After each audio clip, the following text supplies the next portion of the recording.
Ayaw mo na, Mer. Ang alat-alat.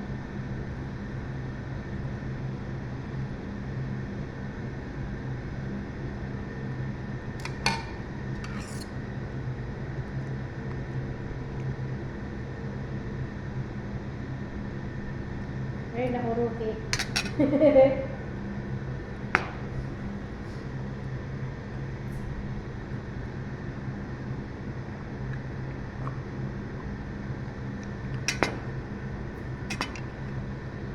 Buti pa Sara, marunong mag-English, mag-Tagalog, mag-Bisaya, mag-Ilocano.